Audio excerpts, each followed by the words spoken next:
Some Republicans, Mr. Director, argue that Nancy Pelosi staged January 6th and the Select Committee covered it up.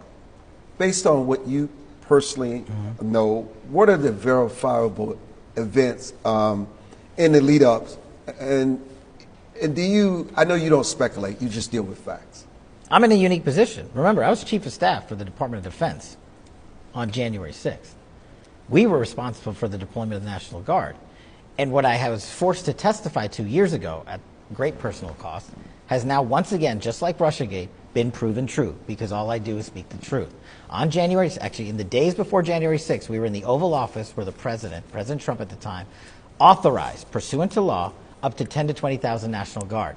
We took that authorization because the law's second part required a request from who?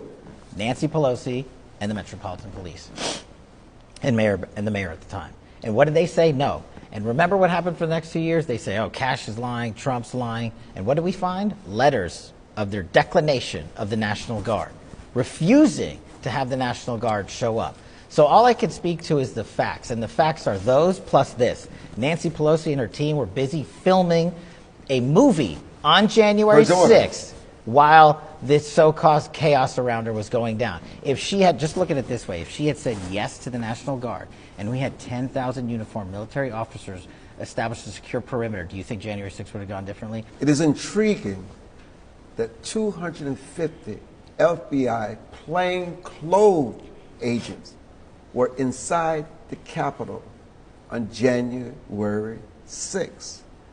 I saw the president's tweet to get to the bottom of it.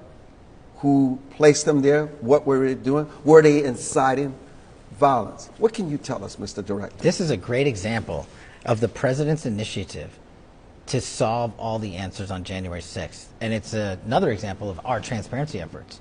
Pursuant to the president, we investigated the matter and found out why FBI agents were placed there in the first place. And it turns out we found documentation and witnesses and whistleblowers that said we were forced to go there to do riot control. Armstrong, do you know what the FBI does not do ever? Riot control. We don't do that.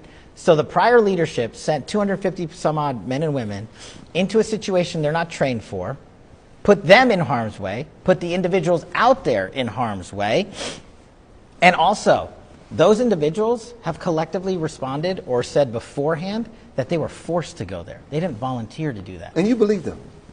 That's their word, not mine.